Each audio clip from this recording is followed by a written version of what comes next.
Hello, Garland Nixon here. Running a few minutes late. We had some technical issues, but we got it going with Dr. Jim Kavanaugh. Let's talk.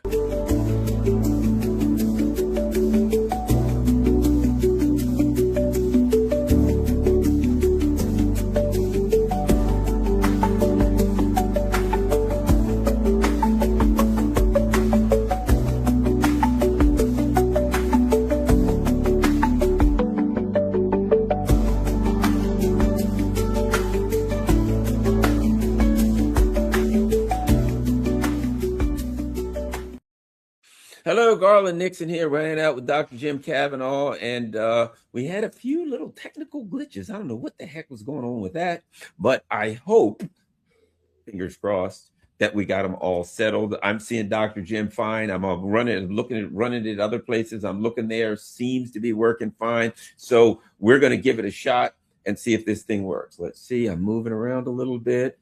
Looks like the problem is, guys, that I can't see myself, which is, I don't care as long as it's recording correctly and you can see my beautiful face. Nobody should be worried about it. But it's very strange that everybody can see me except me. Yeah, that's really weird. So that's clearly a StreamYard problem. All right. They're talking deals. They're always talking stinking deals. But can you get one? Trump appears to threaten to blow up. Come on. That guy's a real piece of work there. President Donald Trump on Wednesday appeared to threaten to attack U.S. ally Oman if it sides with Iran over reopening the Strait of Hormuz. Trump said Oman must behave like him. I mean, he behaved so well, or he would blow him up. And when he asked if he would accept a short-term deal to allow Iran and the Gulf to control the waterway, no, the strait is going to be open to everybody, Trump told reporters. It's international waters, and Oman, just like the international waters around Cuba, and Oman will behave just like everybody else. So we'll have to blow them up. They understand that. They'll be fine. I mean, they understand, Jim. I mean, if I say, Jim, you're going to have to do what I tell you or I'll kill you. Jim understands. We're the best of buddies, man. There's nothing big there. You know, Jim, deal, agreement, treaties. You're not going to get a deal with crazy people who are talking about killing you, who are like, I turn on the Washington Post, Mark Thiessen. Well, there's some people there that want to go along with us, an ally. So well, here's what I think. I think anybody that doesn't agree with us in Iran, we should kill them. And that'll just leave the people that do agree with us. Hey, that's a great idea. How about we do that for our entire life? Jim, anybody that doesn't agree with me, I'll kill them. And that'll only leave the people in this world that agree with me. These people are geniuses, Jim. A deal is imminent. It's going to come any day now, any minute now, every hour. I mean, this is crazy. You would turn the news on every hour. It changes 180 degrees. So this is agreement incapable. The United States government is agreement incapable, certainly with this administration. But I mean, again, they are demonstrating in a most blatant way what it's been all along. The rules-based order is we make the rules and you follow our orders. And if we want to change the rules, tough luck, we're going to change the rules. And the rules don't apply to us and don't apply to Israel. So that's what we've been in. They've been covering up with, mellifluous Obama can talk for decades, but Trump is just blatant, and we're going to take what we want. We're going to steal oil. We're going to take the blatant recolonization. You don't do what we want. We're going to take over countries in Latin America. What we see is they had essentially run countries in the Persian Gulf from the American embassy. They were vassal states of the United States. So he's just being absolutely blatant about it. And I think the problem is countries like, I think that China and Russia have given up now on any kind of playing this game. I think when Putin went to China after Trump went to China and China told Trump off about Iran, well, didn't say anything about Iran, just, we're not going to talk to you about it. Told him off about Taiwan and told him off about Japanese rearmament, which, I mean, amazing against the ignorance of Trump. China was complaining about Taiwan and Trump said, well, Japan's scared of Taiwan too. And Xi apparently blew up at him because, again, this is like the Russians in Germany. The Japanese, this is not as well known as the Nazis, but the Japanese fascists, what they did to China in 1936, 37, before the European War started, and through the European War, through 45, was just vicious, absolutely vicious. China lost like 15. I've heard 20 million. I've heard different 20 million numbers. people. The Soviets lost 25 million. China lost probably 20 million, and it was just vicious. So China doesn't want to hear about Japan rearming. That's another. So Trump doesn't understand any of this. Again, his notion of history is based on American World War II movies. And so we're at this situation where what is he going to do with, the deal is almost done. I mean, Jeremy Scahill is reporting that, oh, yes, the Iranians say it's almost done. Alexander McCurry said last week that they were close to a deal. But, of course, the wild card is Israel. Israel says, if Iran is saying we got to end the wars, including the war in Lebanon. And what does Israel do when they hear Donald Trump is going to make a deal? We're going to double down on Lebanon. We're going to intensify the war. We're untying our hands as if they were ever tied, blowing up cities, blowing up Tyre, one of the oldest cities in the world, telling the 150,000 people to evacuate, attacking today Beaufort Castle, a United Nations heritage site. They are just deliberately killing, double tapping rescue workers, killing people, civilian neighborhoods. I saw them blow up an entire school today, just blow it up. And as long as Israel is in the war in Lebanon, unless Iran gives up on that, which not impossible, but they haven't so far, Israel can force the United States to come to its aid, as long as the United States is committed to not allowing Israel to be defeated.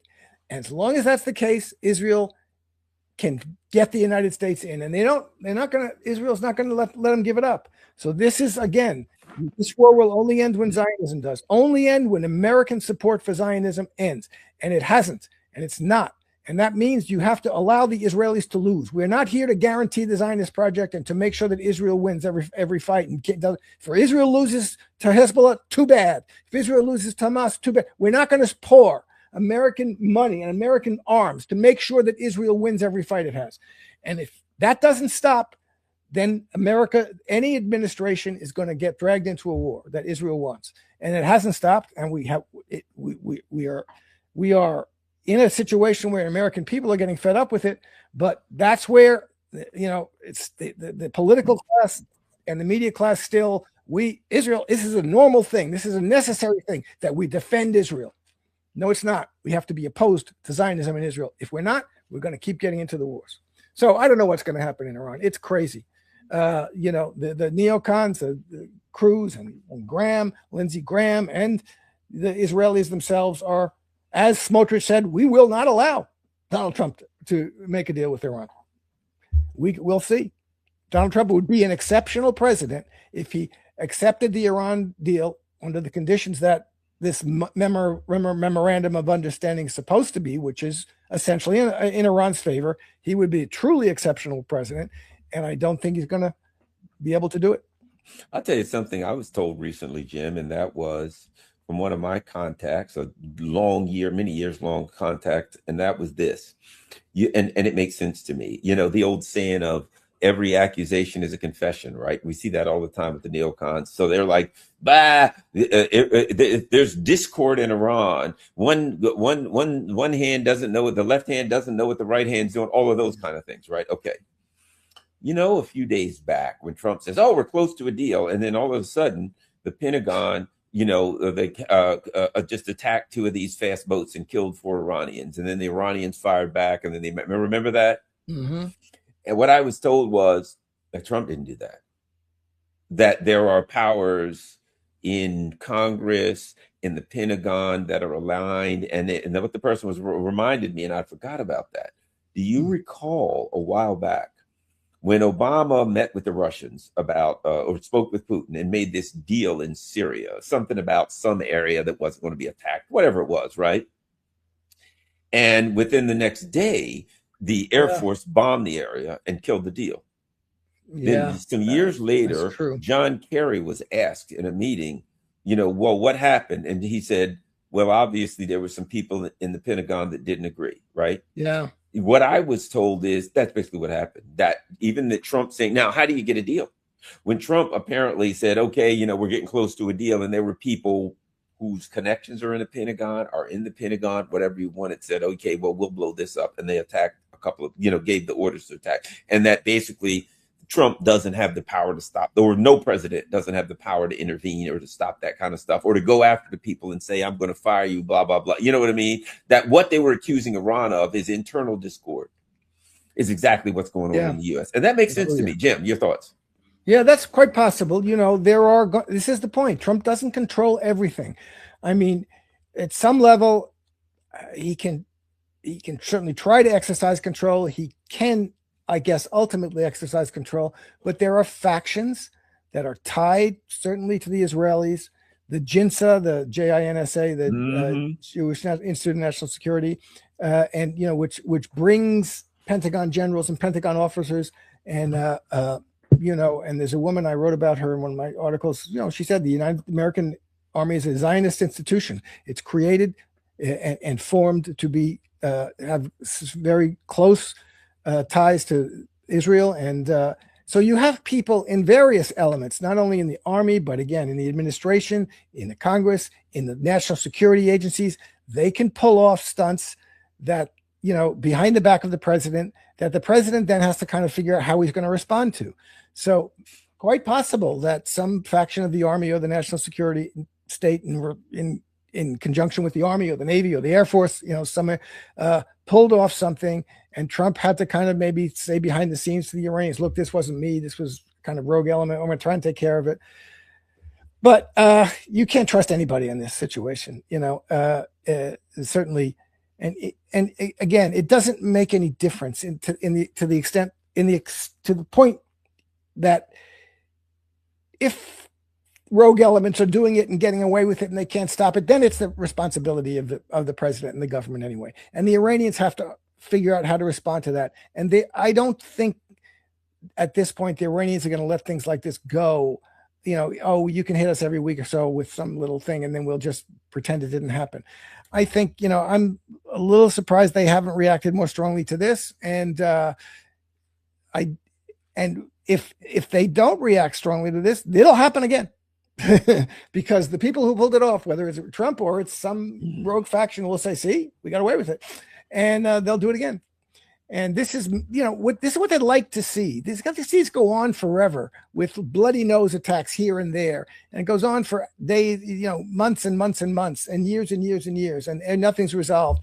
And they like the Syrian thing. The Syrian war was interrupted, but they came back and made sure they finished it on their own terms. That's if they get stuck in Iran, that's what they're going to try to do. They're going to try to have a perpetually interrupted war until they can figure out a way to end it on their terms. And, well, see, that's the dangerous part, Jim, because these people know what we know. They know that Iran ain't Syria, and they know that Iran is huge and it's powerful. And here's the other thing they know. If this thing ends in any kind of agreement, it's going to end in an agreement that gives Iran more money, right? It's going to give them less sanctions. It's going to give them the sanctions where they couldn't buy weapons are dead those are over in the UN, right? They have ended. So it's going to if this thing ends any kind of way, Iran will be richer, freer to do what it wants, and more powerful. And they already know that Russia and China are ready to, they're right now more clandestinely, but they'll be able to openly sell them whatever they want to, and Iran will have the money to buy it. So they know if you let Iran off the hook now, they ain't going to get weaker. They're only going to get powerful and more integrated into the world. You know what I mean? And I think that these people have been waiting, as Benjamin Netanyahu says, 37 years or whatever for this. And they also know this. The American people are unhappy about this. So the Iranians know we got to end this now, and we ain't going to half-ass it. You're going to have to give us what we want to end it. But the people on the other side know if we let this thing end now, we'll never be able to drag America back in, because the people will burn the place down. They'll be so pissed if they try to get back in. They will not want to taste of this, right? So that's their desperation too. The desperation of the Zionists is, we can't let it in now, or we'll never get back in. We've been 37 years waiting, and if we let them slip out of our greasy little hands right now, we'll never get them back. You see what I'm saying? That's the desperation of the Zionists. Yeah, well, they look. Let's turn it around a bit, though, because I don't like being triumphalist about this. Iran is in a very strong and in a favorable position, and they've got the Americans over a barrel. But let's say that, okay, the Americans say we can't attack Iran, but we can play this little constant tension game forever. And in the meantime, Lebanon is being destroyed. It's being destroyed. Yes, Israel's taking over half of Lebanon, and they're never going to get out of it. Yep. Gaza, they've already taken 60%. They're killing people left and right every day, every week. They're never going to stop. Yep. That'll go on. So what's the situation going to be like 6 months from now, a year from now? Will the Israelis be in Lebanon or out of Lebanon? Will they be in Gaza or out of Gaza? Will the United States be out of the Persian Gulf, or will it be just kind of hanging around on the edges? So Iran isn't attacked. Then Iran somebody has to make a decision here. It's not just the Americans and Trump who has to make a decision. Somebody has to make a decision. Are we going to do something to stop Israel from destroying Lebanon? To drive them out of Lebanon? That has to be done, or it's not going to be done, or Israel will be, Hezbollah is hurting Israel, but can they drive them out of Lebanon? So this is the other side of the coin. It's like, who's winning? Well, one side is winning in the sense that the American ability to intimidate and to force Iran to do things it doesn't want to do is gone. And for many, the American imperial intimidation factor is gone. It's undermined. But on the other hand, Lebanon is gone. Lebanon's going to Israel. Syria went to Israel. Gaza's going to Israel. They're going to start this voluntary immigration thing. I said it from the beginning. How many Palestinians are going to be left in Gaza? How many Lebanese are going to be left in the south of Lebanon? They'll all be driven to the north. These places are being blown up. Who's stopping it? So there's another side of this in which you can say, all right, Iran has won. They have kept us. We cannot defeat Iran right now. But what's Iran going to do to stop us from taking over Lebanon? What's Iran going to do to stop us from taking over Gaza? Is Iran going to stop the Israelis? Is the Zionist project going to continue? That's really what they're interested in. They're not going to like the fact that they can't get rid of Iran, because Iran may have the power to stop them. But if they're never going to use it, well, then they can live with that too. So this is the issue now. Everybody has to look cold-heartedly, cold-eyed at what's going on in the world. Iran is winning, but Israel is winning. They're winning. They're taking over Gaza. They're taking over Lebanon. They took over Syria. And I can see Hezbollah, making some sort. But do they have enough power to actually drive the Israelis out of Lebanon as they did before? Well, let's see.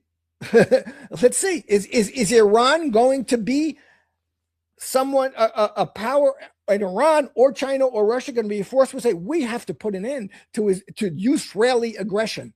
We have to put an end to it.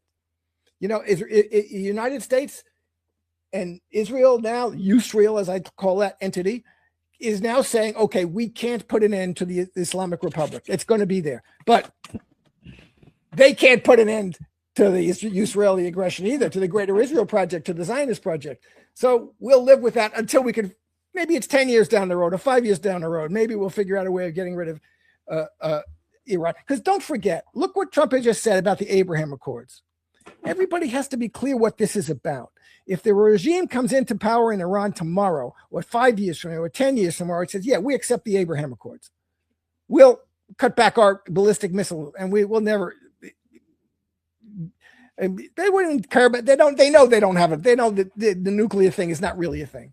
Really, they'd say if Iran was essentially an Abraham Accord state, de facto or de jure, they forget about it. They don't care what happened, whether the Iranians were killing gay people or women or children or dogs or whatever. They wouldn't care about any of that. If Iran made its peace with allowing Israel to be the hegemonic power in the region, and you just stop attacking us and give us our money back and stop the sanctions on us, well, they'd be fine with that. That's what this is about. This is about Israel knowing that it has the power to do what it wants in the region, and it still does. It can't defeat Iran, but it can take over. It took Syria. It took it. It's gone. It's taking Lebanon. Nobody's stopping them. They're killing thousands and thousands of people, and it's taken Gaza. Nobody. They're going to get out of Gaza. Who's going to be? Israel going to be occupying that 60% of Gaza a year from now, or 100% of Gaza, or 0% of Gaza? Those are the issues. And until a day comes when Israel is being driven out of Gaza and driven out of Lebanon, then they can live with Iran. Well, there's another factor, I think, that does bring some level of urgency to this situation. Yes, what you're saying is true, with one caveat. Persian Gulf's closed. Yeah. And the people of America are griping now about high gas prices. But they ain't seen nothing yet. They're griping now. They're thinking about the part, scared of this, but they ain't seen nothing yet. So the other part of it is this. Trump was asked, and okay, we know how the ruling elite, we know how they think. Trump, they're like, okay, your foreign policy decisions, are you taking into account, the suffering, economic suffering of the, of course, paraphrasing, this economic suffering? Don't even think about it. Basically, let them eat cake, right? That's basically what Trump said. Let them eat cake, right? The other side of it is something's going on here, wherein this Massey thing, people are waking up saying, I've seen more than any, not like I'm seeing now. What's the point of voting? Your vote is irrelevant. They're going to steal it. It's all a cheat. It's all a fraud. As I like to say, the dice are loaded. You ain't winning this game. There's something going on here where people are starting to wake up to the reality that the whole election's a fraud. That the whole system's a fraud. And as we get into where everything you say is true, they'd like to just ride this thing and keep going out. But catastrophe, economic catastrophe awaits. And it ain't just here. Catastrophe awaits here. Catastrophe doesn't cover the word for what's coming very soon in Europe. Revolution, when people don't have food and other things like this. Anyway, Jim, we won't be long before, where will the farmers have the diesel fuel to take the crops out of the field when they pick them? The trucks to transport them when the stuff's out. You know what I'm saying? The other side of it is, yes, everything you say is true. Yep.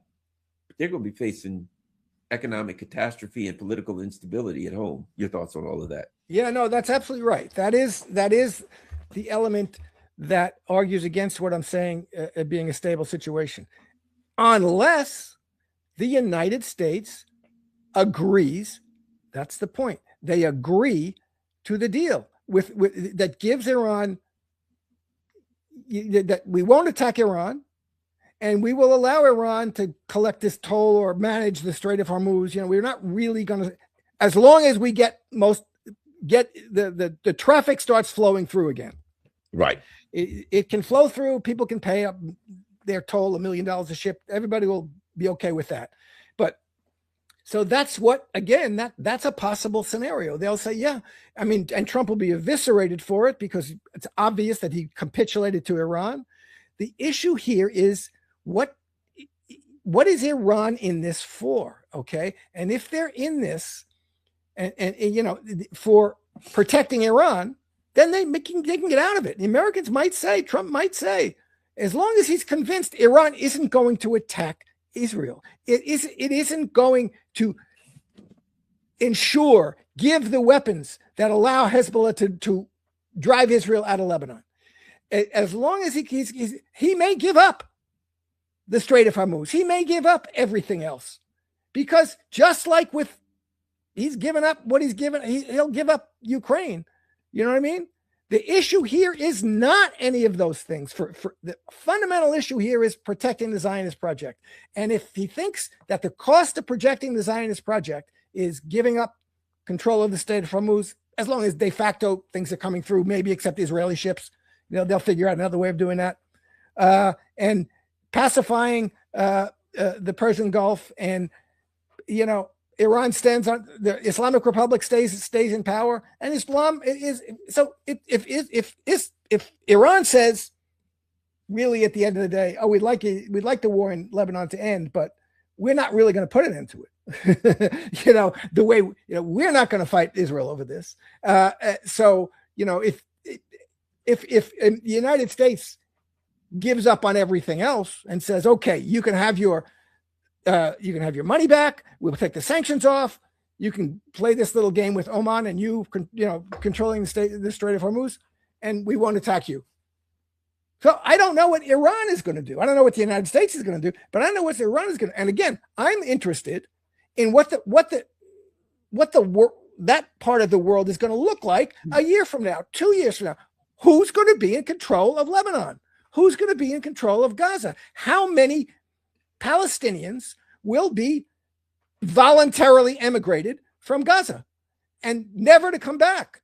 How much territory of Gaza and Lebanon will be forever occupied by Israel? So that is not only what I'm interested in, that's what they're interested in. And the other stuff, all of it is secondary. So they will give up. They don't want to give up Ukraine, but they'll give up Ukraine. They don't want to give up the Strait of Hormuz, but they'll give up the Strait of Hormuz as long as the ships are going through and as long as it's not a threat to Israel. So this is what we got to face. This is a very nasty situation, and we should not think, oh, it's over. We've won. Who's won what? Palestinians haven't won a damn thing. I'm sorry, but they have been crushed, and the Lebanese are being crushed. Israel is stealing half of Lebanon and destroying ancient cities, driving 1 million people from their homes and blowing them up. And nobody's doing anything to stop it, including Iran. Now, Iran says we want the Lebanese war to stop. They're giving some support, I presume, to Hezbollah, but Hezbollah doesn't have the power to stop it. Hamas didn't have the power to stop Israel from taking over Gaza. Hezbollah, if they had enough weapons and enough support, maybe they could drive Israel out of Lebanon. But that has to be the project. The project for whom? For Iran or for Russia or for China. And I don't think it is the project. So what's the who will have won a year from now? Who will have won couple of things. I don't think we got to wait a year from now for this reason. I think Iran is clear. Now, right now, what has Iran said? We have some red lines, and one of them is Lebanon. One of them is the war stops everywhere or nowhere. And we know there are other red lines are the sanctions. They're like, no, we're not going to let you walk away without giving us our money back and dropping the sanction and stopping the war everywhere. So far, there is no indication that they will abandon those red lines. You said they may, but there's no indication that they will. So anything's possible, but so far they have made no chance we're going to give that up. That's been their positions. Now, let me add this. Also, the Iranians have been clear. We think that this ain't when the negotiating time because you ain't hurting enough. The Iranians have been pretty clear. Look, you haven't felt the pain of this. We think we got another month or two, another couple months. And when people start seeing empty shelves and there's food insecurity and that, we think that we're going to hold on to our red lines and you're going to feel so much pain at home. And they've been clear. You listen to Morandi. He says, look, we've been dealing with pain since 1979, brother. Mm-hmm. We can handle it. We don't think you can. So we're going to sit here. We're going to hold on to our red lines and we're going to see who can take the pain the longest. And we think it's us. Right. And I think they're looking into, I think the Irans are looking into the election season. They're looking into September. They're looking in October. They're looking into Trump's numbers plunging. And they're saying, this ain't it yet. We're going to play footsie with you for now.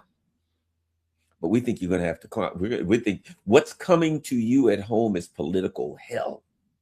And we don't think you're going to be ready to talk to us until political hell gets there. And I think that's where the Iranians are. I think they're like, to see what the Iranians are willing to do, I think you're going to have to, it's going to be close to the fall. But political hell is coming here.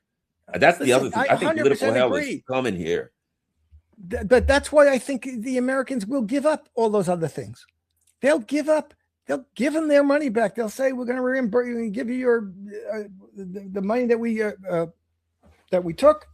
We're going to end the sanctions. Oh, yeah. We're going to let you control the Strait of Hormuz as long as Israel is satisfied that the Iranians are not going to interrupt their program. Right. Okay. And the Iranians are saying, what are they doing to stop Israel and Lebanon? What are they doing? Are they, if the Americans were attacking Iran every day the way Israel is attacking Lebanon, they'd be reacting. Okay. So they're not. The country. I mean, I do not believe that there is going to go to bat for Lebanon as much as they are for themselves. Okay. And they say they will. They are being very good in their rhetorical positions, in their stated positions. The war in Lebanon must end. My question is, really speaking, looking at the situation, what are they going to do? They will do. They are doing everything they can do to end the war against them, and they can succeed in that. They are succeeding in that for all the reasons you say, because they have the economic power to create economic crisis in the world that, again, either they're going to have to go to nuclear war against Iran, or they're going to have to capitulate to Iran's demands, restore our accounts,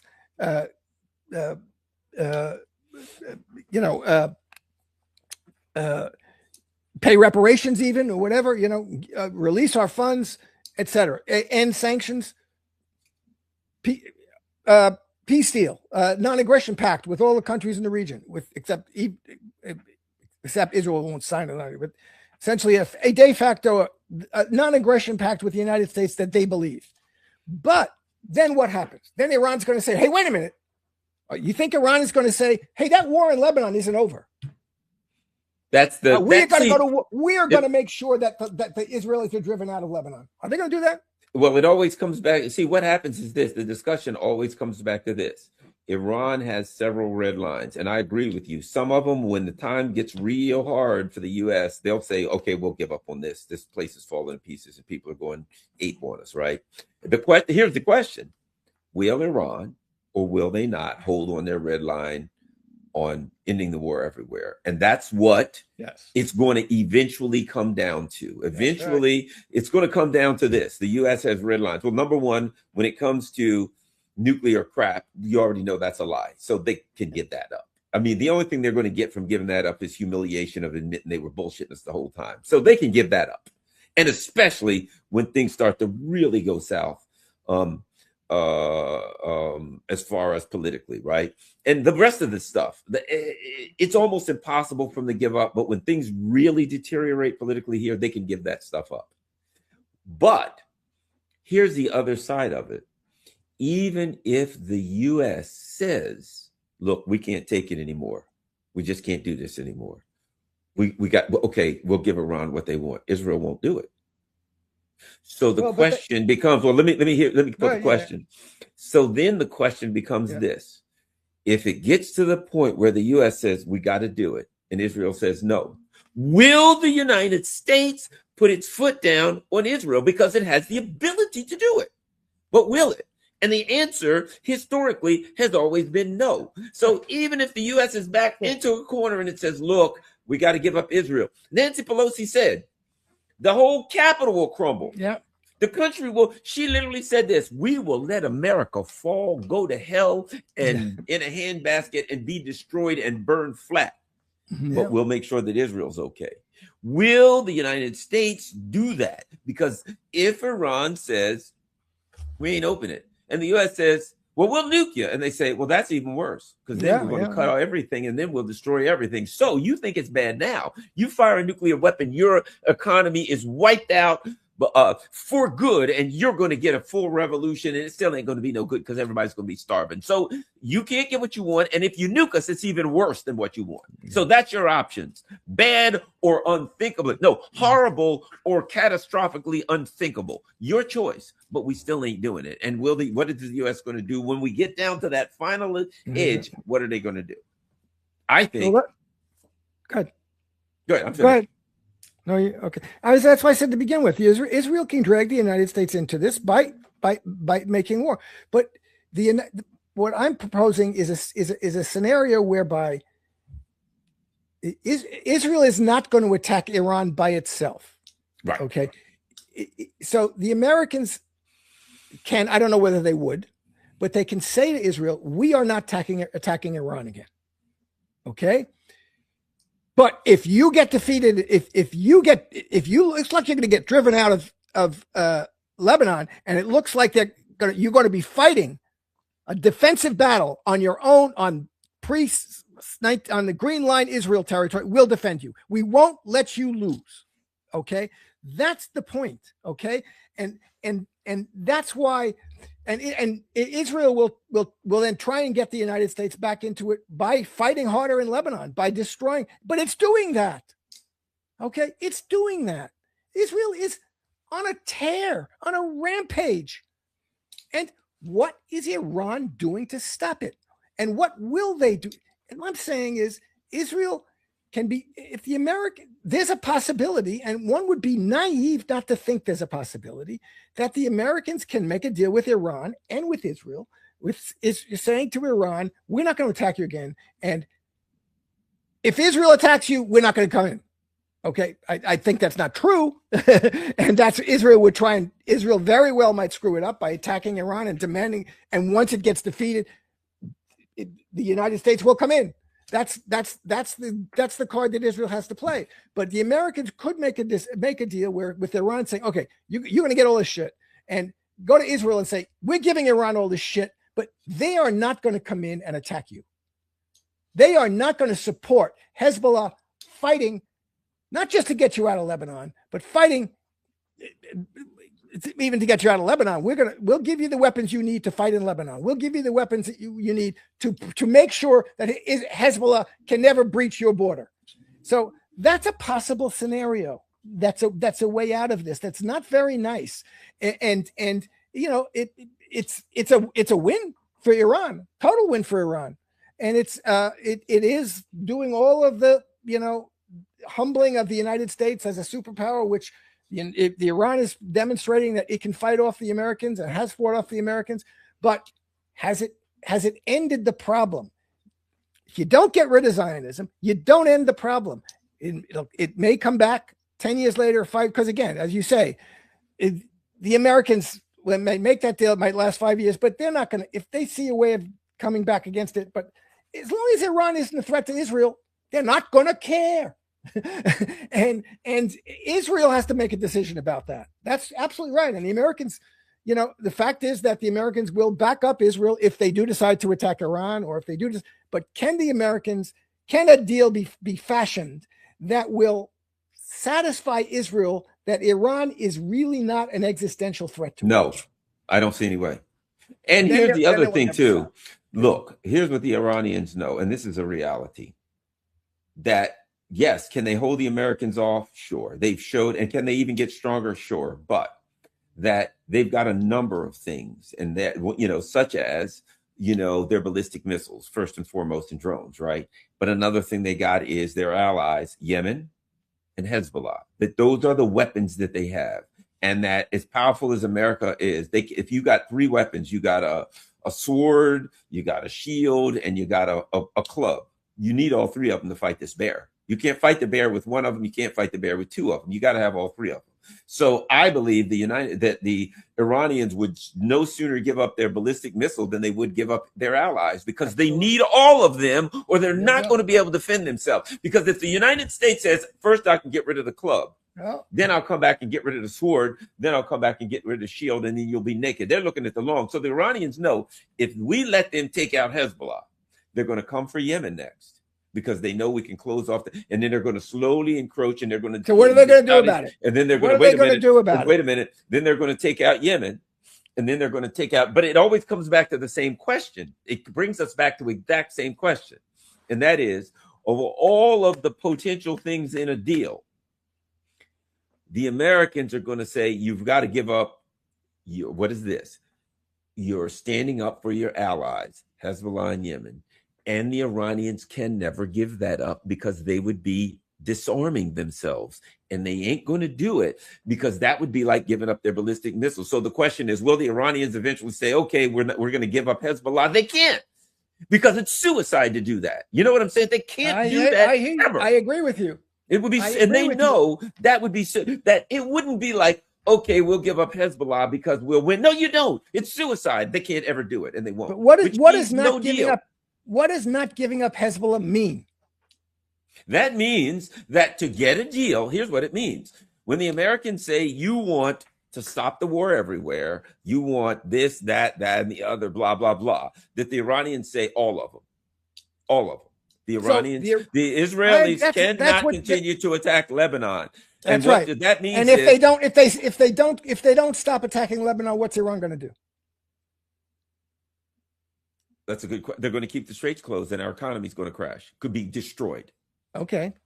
They're going. Well, we're not going to open it. And guess what? But by the way, you're running out of food and everything else. And your country's going to fall apart. And the Americans have to say, we're willing to allow the United States to fall into economic and political collapse within the next 6 to 8 months, because that's what the hell's going to happen. Okay. But they're not going to do anything. They're not going to do anything to actually attack the Israelis in Lebanon. No. They're not going to do anything to stop the Israeli military assault. While this fighting there's no deal with the Americans, there's no deal with anybody, the Americans are going to do 100%, 1,000% pour weapons into Israel to enable them to take over Lebanon. So how is that? How is Iran helping Lebanon? How is Iran? Well, number one, America will fall into collapse. Well, if that strait closes, America's going to kind of politically and economically collapse. By the way, who's the big daddy? America.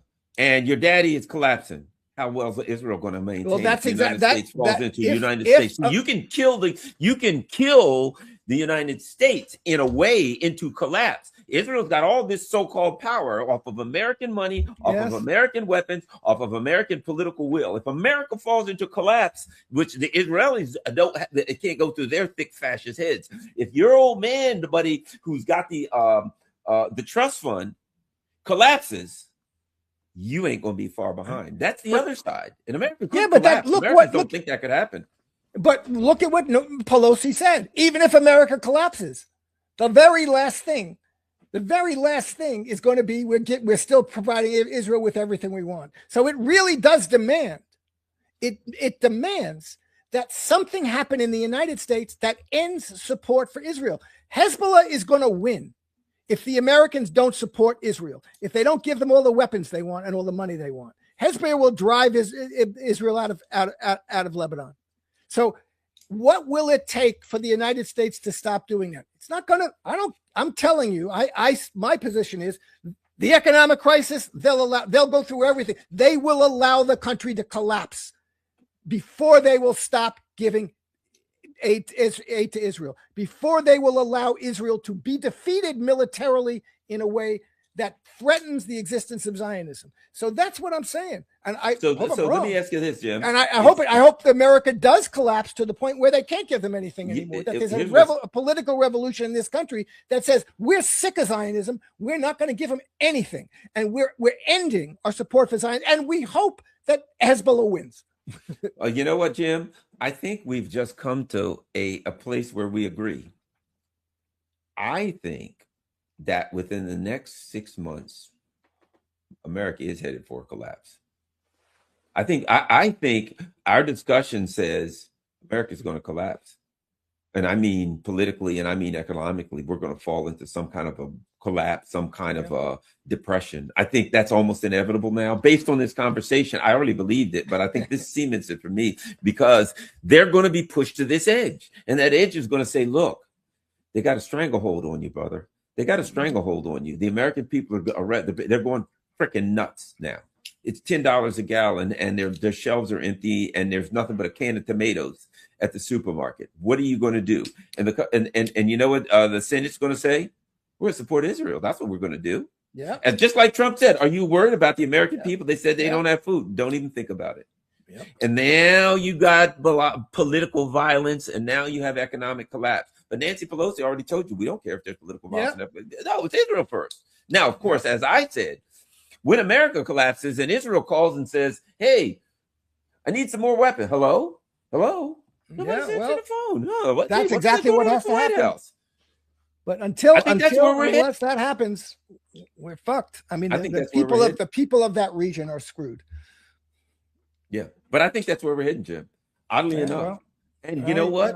It's very likely. I'm not. I can't say no. I think something like that is going to happen. Give me some odds. Give me the Jen Kavanaugh so I could go on the poly market, which will also collapse, so I won't get my money paid. But that America falls into serious economic and political collapse because it refuses that renders it to break from it, to stop supporting Israel, to allow Israel to be defeated. No, that's not what I'm saying. I'm saying.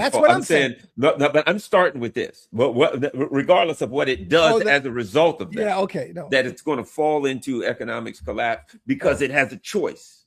It has to turn on Israel and say, "You bastards, you can't do it." The Iranians won't give up their red lines, right? And even other stuff.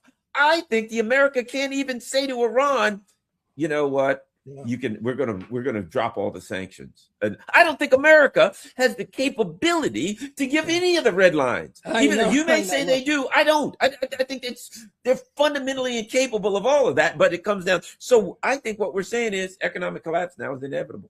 Well, I think economic collapse is coming, whatever happens with Iran. Frankly, I mean the economy is so bad and so unbalanced and outrageous and so full of fictional wealth and crap that.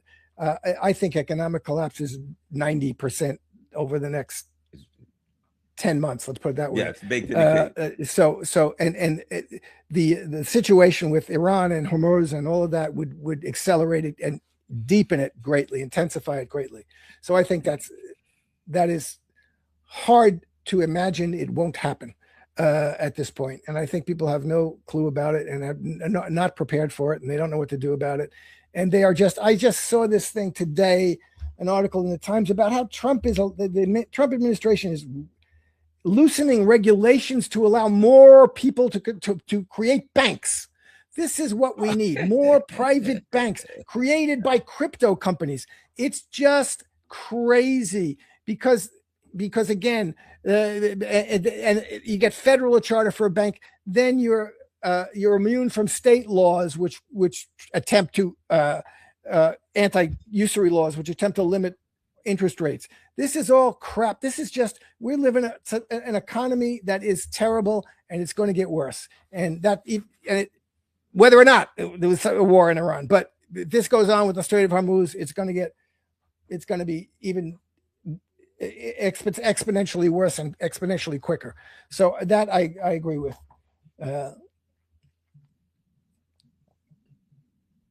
Oh, can you hear me, Jim? Yes, I can. Okay. Yeah, I think I agree with you. I just think that the question was what was going to drive us there. You know what I mean?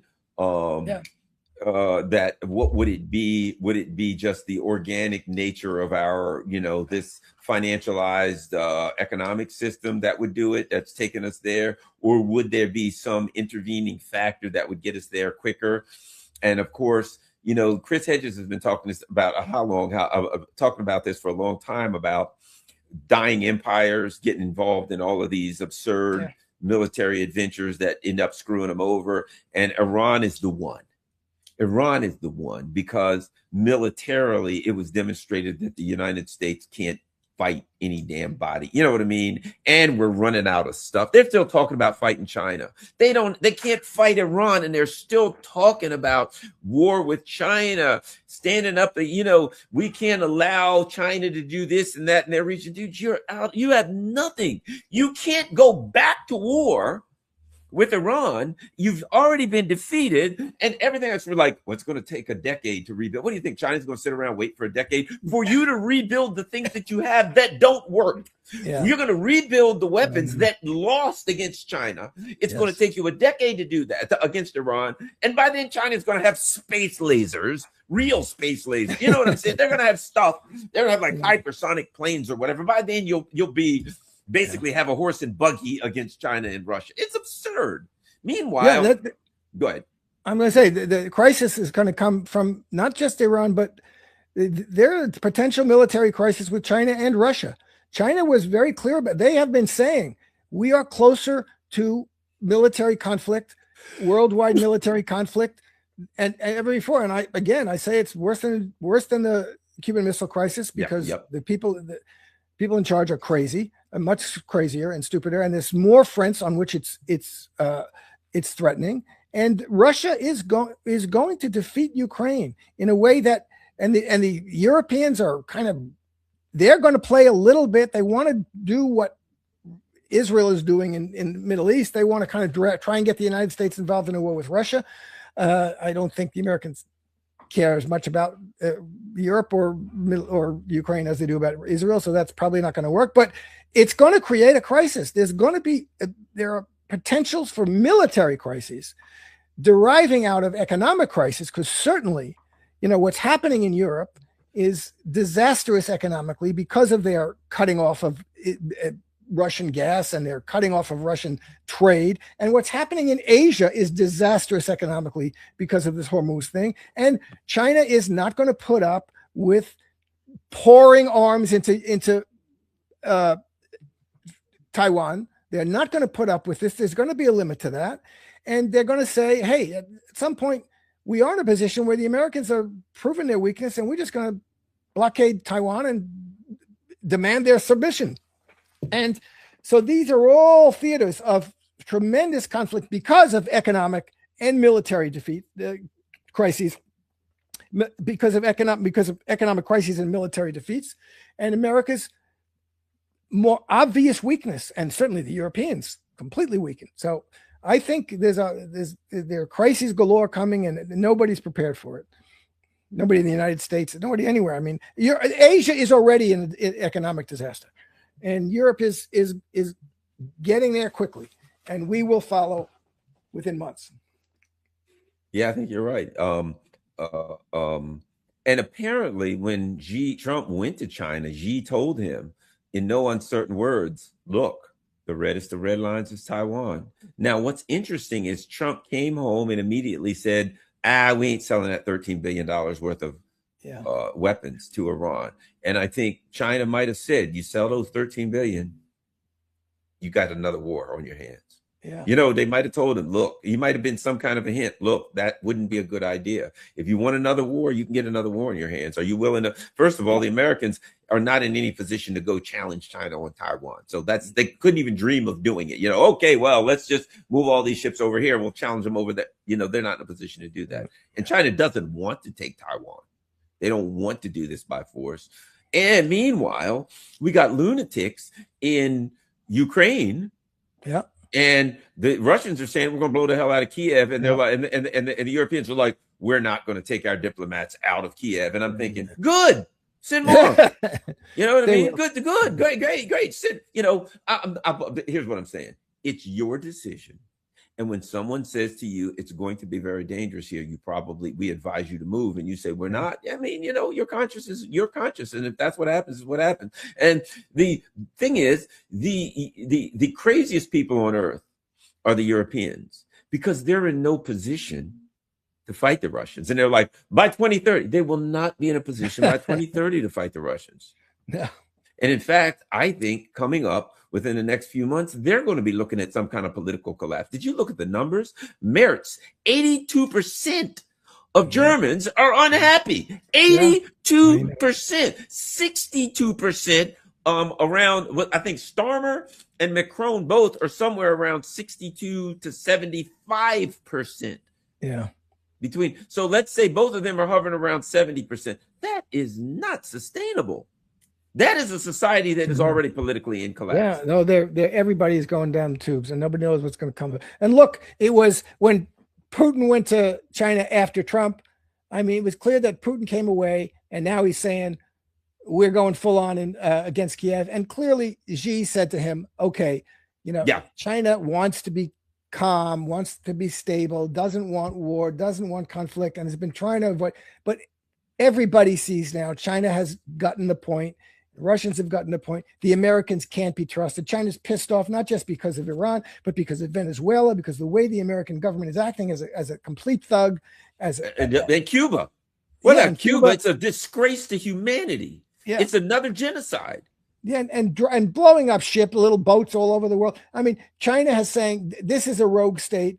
We're not talking to Trump. Doesn't do anything. He'll never do anything. And he said to Putin, you know, go ahead, win that war in Ukraine. And Putin is not going to win the war in Ukraine. And China's not going to bat an eye about it. They'll support him to the hilt, and there'll be no political cost for Putin on that. And then the Europeans are going to be faced with an apocalypse of political and military kind. They don't know what to do about it. The Americans can't really do anything about it. And all of these things are happening at once. And it is the demise of the American empire. But the last element of the American empire to demise is going to be the Zionist project. That will be the last thing they'll give up. And you know, I'll end with this, Jim, and I'm going to make my prediction, and I'm going to say it again. Look, when everything goes to hell, and I think we're predicting that it will, American people are already starting. It was a mistake to conflate Judaism with Zionism. And American people, and probably others, are going to say something that sounds something like this. Look what the Jews have done to us. I know, yeah. Something like that is coming. They're going to be looking for somebody to blame. And my view of the political elite will be anybody but us. Yep. And they'll say, look what the Jews have done to us. And Trump and others will be sitting around saying, uh-oh, they're sharpening up some guillotines. Yeah, guys, you're right. It was them. That's the kind of bad thing. I'm not saying it's going to happen. Yeah. But, you know, read the chats.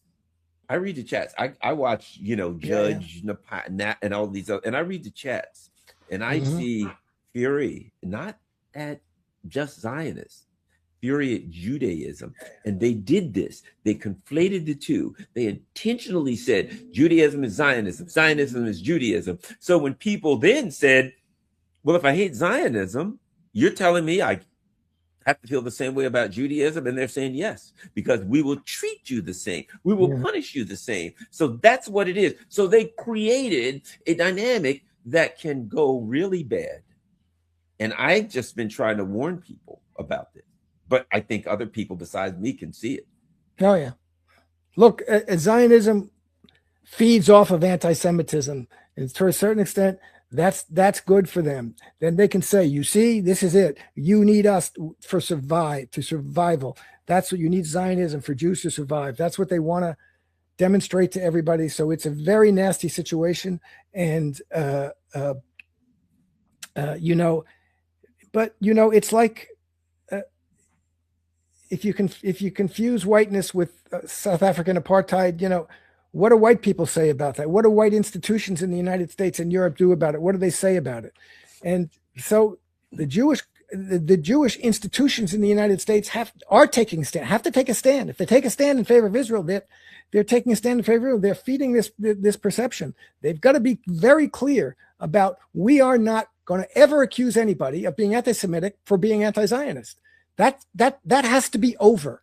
You got to make your argument for Zionism if you have it, but stop accusing people who are anti-Zionist of being anti-Semitic, and recognize yourself. Take a position as a community, as organizations of the community, as we, as a Jewish community, as Jewish organizations, we say as a Jewish organization, and there are Jewish organizations who do that. We are anti-Zionist, and that's a good thing. That's consistent with what I consider the Judaism that I want and I know, and et cetera. We have to support the people who do that, and more have to do that. And the world, it's a very dangerous situation otherwise. That is. Jim Kavanaugh, tell everybody where they can find you. At my Substack, which is on the screen, buy me a coffee. My Twitter X is the polemicist @ the polemicist _. Follow me on Substack and Twitter.